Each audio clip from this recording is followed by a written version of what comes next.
law. You see, you are saying this is a law affecting that this is a law affecting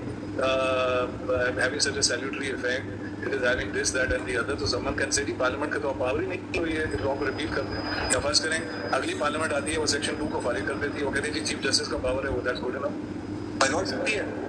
आपसे पूछ रहा हूँ अमान साहब, मैं देखें प्लीज, मैं उनको भी रोका था और मैं आपको भी रोकूंगा। मैं कंजेक्चर्स पे नहीं जाऊंगा, मैं रियलिटी पे जाऊंगा। ये कानून आ गया, अब अगली दफा कोई केस किया आएगा, वो वाला भी देख लेंगे। मैं ओपिनियंस कभी नहीं दूंगा। आप हमारे या तो एडवाइजरी जुरिसडिक्शन इस्तेमाल कीजिए, हम ऐसे आपको ओपिनियंस नहीं देंगे। आपका काम है अपनी सरकार, अपनी गवर्नमेंट को ओपिनियन देना, हमारा काम है उसको उसकी कॉन्स्टिट्यूशनलिटी वैलिडिटी आप देखें, खत्म। हम आपके ऊपर मफरूजे नहीं डालना चाहते हैं कि क्या होगा। भाई हमें क्या पता क्या होगा, जब आएगा हम देख लेंगे। बहुत सारी चीजें आप फोकस कर लें प्लीज इस कानून पे और आगे बढ़ा लें बात को, क्योंकि हम देखिए कोर्ट आप समझ नहीं रहे हैं इसकी अहमियत। हम लोग बैठ के इधर एक कंडीशन गवर्नमेंट में बैठ रहे हैं, लोग कोई चीज में मर रहा है, किसी का केस है,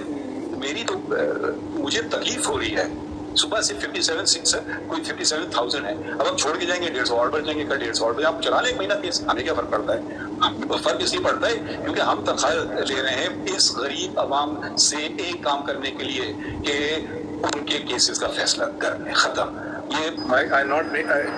not indulging in conjectures. I'm asking you a question in order to understand the principles that you are saying and arguing and submitting before the court. I'm not engaging in theoretical argument. I'm trying to understand the basis on which you are defending the constitutionality of this law. So therefore my question stands. Tomorrow if Parliament were to make this a law and say let it go back to the Chief Justice in his sole capacity, that is within Parliament's competence?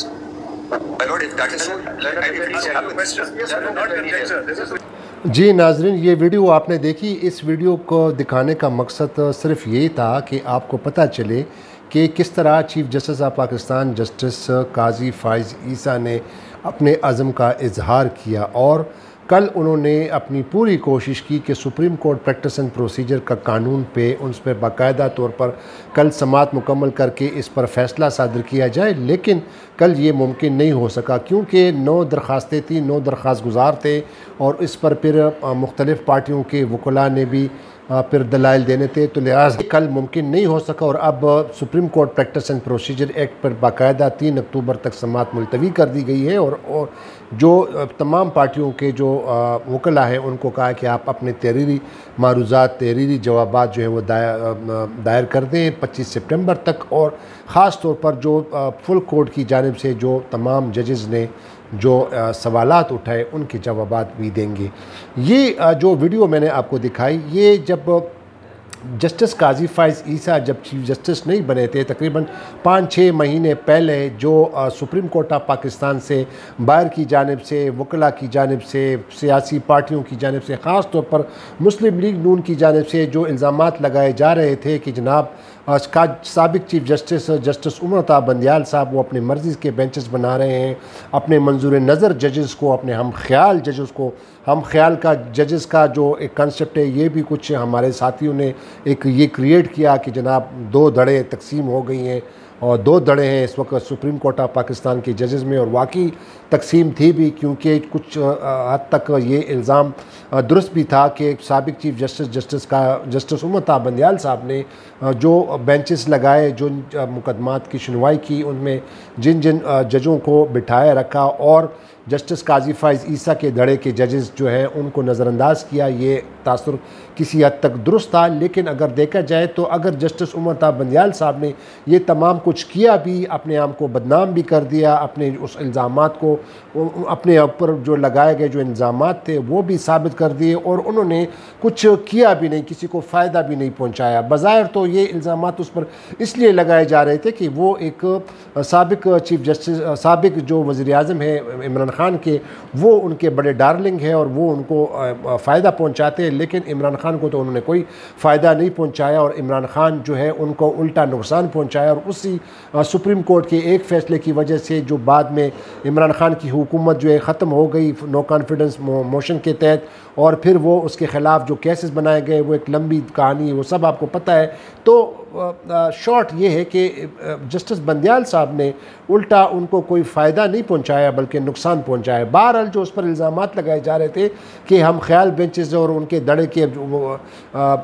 जजेस हैं उनको लगाते, तो कल मौजूदा chief justice काजी फाइज ईसा साहब ने supreme court practice and procedure act पर जो कानून जो साबिक हुकूमत ने पास किया था, और वो कानून सिर्फ इसलिए पास किया गया था कि जो सुप्रीम कोर्ट ऑफ पाकिस्तान के चीफ जस्टिस हैं, जो भी चीफ जस्टिस हैं, उनको आइन में दिए गए तमाम जो इख्तियारात थे उनको सल्ब करने की कोशिश की गई थी, उनको करटेल करने की कोशिश की थी। और इस कानून के तहत सेक्शन 2 के तहत के जो बेंचेस बनाएगा चीफ जस्टिस ऑफ पाकिस्तान, तो वो सुप्रीम कोर्ट के 2 सीनियर जज के साथ मुशावरत करके इन्हें एक 3 रुकनी कमेटी होगी। इस कानून के तहत सेक्शन 2 के तहत एक कानून की एक कमेटी होगी, 3 रुकनी बेंच कमेटी होगी। उसमें चीफ जस्टिस जो है वो हेड करेंगे और उसके साथ 2 सीनियर जजेस होंगे जो वो तयन करेंगे कि कौन कौन से बेंचेस बनाने हैं। और साथ ही साथ इसी कमेटी ने सेक्शन 3 के तहत फिर ये भी फैसला करना होगा कि कौन कौन से जो केसेस हैं आया वो उनको कैसे आइन के आर्टिकल 184(3) के तहत उनको वफाद आमा के मामले में उनको टेकअप किया जाए। तो ये वो जो कानून नाफिज किया था, बाद में कुछ दरख्वास्त गुजारों ने इसको चैलेंज किया था सुप्रीम कोर्ट ऑफ पाकिस्तान में, और तकरीबन 13 अप्रैल को फिर सुप्रीम कोर्ट के उस वक्त के चीफ जस्टिस उमताब बंदियाल ने एक 8 रुकनी बेंच कायम किया था अपनी सरबराही में, और 13 अप्रैल को उस कानून को फ़िलहाल स्टे किया था, उस पर हुक्म इम्तना जारी किया था। और जब गुज़िश्ता रोज़ जब नए चीफ जस्टिस काजी फाइज ईसा साहब ने अपना हल्फ लिया, तो उन्होंने इतवार के दिन ही एक एलामिया जारी किया और उन्होंने बाकायदा एक फुल कोर्ट इसके लिए तश्कील दी और उस पर कल समाअत की। और ये समाअत लोग उसको बड़ा तारीख़ी कह रहे हैं, इसमें कोई शक नहीं कि तारीख़ी समाअत थी। तारीख़ी समाअत क्यों थी वो मैं आपको बताऊंगा कि लोग जो किस तरह कह रहे हैं कि तारीख़ी समाअत थी। 24 करोड़ के अवाम ने इसको बराह रास्त लाइव टेलीकास्ट, ये सुप्रीम कोर्ट के बेंच नंबर 1 से इसकी बराह रास्त जो है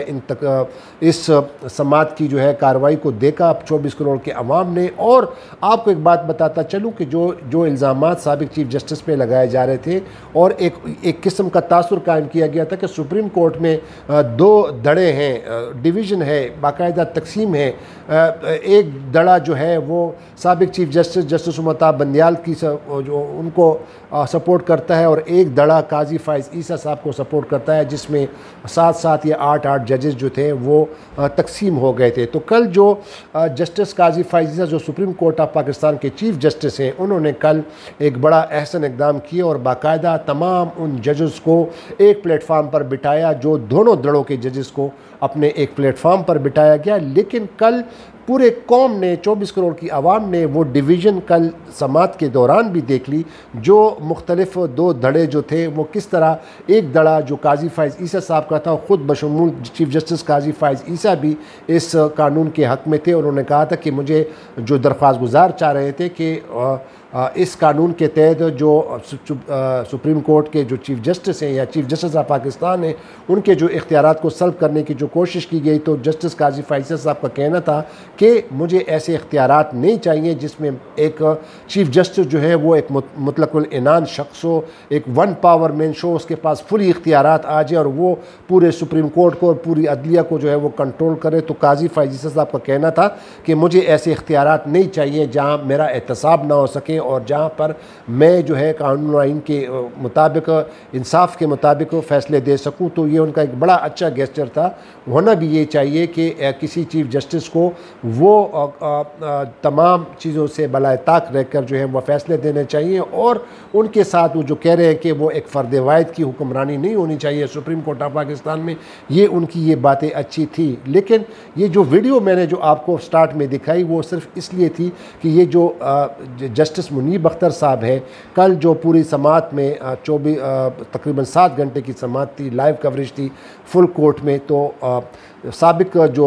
चीफ जस्टिस हैं जस्टिस उमताब बंदियाल के दड़े के जज, ये जो इन पर माने जाते हैं, उनकी तरफ से ये सर फहरिस्त रहे और उन्होंने बड़े अच्छे सवालात उठाए, और किस तरह उनके सवाल को जो है चीफ जस्टिस साहब और जस्टिस काजी फाइज ईसा साहब हज़म ना कर सके, और उन्होंने और बाकायदा उस पर इंटरप्शन की और किस तरह फिर उन्होंने दोबारा जस्टिस मुनीब अख्तर ने जवाब दिया। मैं आपको बताता चलूँ कि जब आप फुल कोर्ट तश्कील देते हैं तो एक अहम चीज़ के लिए, एक अहम केस के लिए, एक अहम मामले पर जब आप फुल कोर्ट तश्कील देते हैं तो उसका फिर बुनियादी मकसद ये होता है कि तमाम जो फुल कोर्ट के जो जजेज़ हैं, ज़ाहिर है उन्होंने फिर अपने आप को समझाने के लिए या जहाँ पर उनको कोई डिफ़िकल्टी हो, कुछ कन्फ्यूज़न हो, तो वो वकला पर जो सामने जो वकील है वो दलाइल दे रहा हो तो उन पर सवालात करते हैं। कल तमाम जजेज़ ने, दोनों दड़ों के जजेज़ ने, काजी फाइज़ ईसा के दड़े के जजेज़ ने भी सवालात किए और साबिक चीफ जस्टिस उमता बंदयाल के दड़े के जजों ने भी सवालात किए। लेकिन chief justice justice Qazi Faez Isa ने इस अमर का इजहार किया कि ये सवालात नहीं होने चाहिए और ख़ास तौर पर वकील को कहा कि आप इन सवालात के जवाबात ना दें और अपने साथ नोट करें। ये भी एक किस्म की नामुमकिन सी बात थी मेरे नुक्ते नज़र से, बल्कि सब वकला हजरात कल कह रहे थे और कल टेलीविज़न चैनल्स पर भी हमने भी देखा कि ये मुमकिन नहीं है, क्योंकि जब एक वकील पर आप इतने सवालात करते हैं तो उस वकील ये उनके लिए मुमकिन नहीं हो कि वो जल्दी जल्दी नोट करें और इस पर जवाब भी दें। तो कल तो चीफ जस्टिस साहब ने उनको कहा कि आप इसको नोट करें और बाद में जवाब दें, फ़िलहाल आप अपने दलाइल पर तवज्जो दें। तो कल का जो ये फुल कोर्ट का जो ये तमाम जो कार्रवाई थी, इसमें अब पूरी कौम एक सुनी सुनाई बातें और होती हैं और देखी दिखाई चीज़ें और होती हैं। पहले पूरी आवाम ने, 24 करोड़ की आवाम ने अखबारात के ज़रिए, टेलीविज़न चैनल के ज़रिए, तबसरों के ज़रिए, मुख्तलिफ़ प्रोग्राम्स में लोगों से सुना कि सुप्रीम कोर्ट में एक डिवीज़न है, एक तफरीक है, एक बाकायदा 2 धड़े के जजेज़ हैं, एक धड़ा किस तरफ है और एक धड़ा किस तरफ है। तो कल chief justice of Pakistan justice Qazi Faez Isa ने ये एक अहम इकदाम किया कि उन्होंने इस कौम को दिखा दिया कि वो धड़ा कौन सा है। और अब देख लें, और तमाम जो काजी फाइज़ ईसा की जानिब से जो धड़ा था, मसलन जस्टिस अतर मिनुल्लाह साहब, उन्होंने ज़्यादा सवाल किए। इसके बाद सैयद मंसूर अली शाह जो वो भी काजी फाइज़ ईसा के धड़े के जज समझे जाते हैं, इस तरह सरदार तारिक मसूद वो भी धड़े के काजी फाइज़ ईसा के धड़े के जज समझे जाते हैं। उन्होंने जो सवालात किए, फिर दूसरी जानिब जो धड़ा है जो साबिक चीफ जस्टिस उमता बंदयाल का, उन्होंने ख़ास तौर पर जस्टिस मुनीब अख्तर और जस्टिस इजाज़ुल एहसन और जजों ने भी टू सम एक्सटेंट, जो नई जज हैं आई हैं पेशावर हाई कोर्ट से, जो काजी फाइज़ ईसा की रिकमेंडेशन पे आई हैं, चीफ जस्टिस काजी फाइज़ ईसा की रिकमेंडेशन पर सुप्रीम कोर्ट में जज एलिवेट हुई हैं। जस्टिस मुसरत हिलाली, उन्होंने भी कल अच्छे सवालात किए। उन्होंने कहा कि क्या इस कानून से जो है चीफ जस्टिस के पावर बिल्कुल ख़त्म नहीं हो जाएंगे, रिडंडेंट नहीं हो जाएंगे, कुछ सवालात किए। तो कल पूरी कौम ने उस धड़ों को देख लिया एक प्लेटफॉर्म पर, और जो सुनी सुनाई बातें थी अब लोगों ने बाकायदा उसका मुशाहिदा किया, बराह रास्त टेलीविज़न नेटवर्क पर देखा। तो एक और वीडियो में दोबारा आपके सामने हाज़िर होंगे, तब तक के लिए इजाज़त दीजिए। खुदा हाफिज़। पाकिस्तान जिंदाबाद।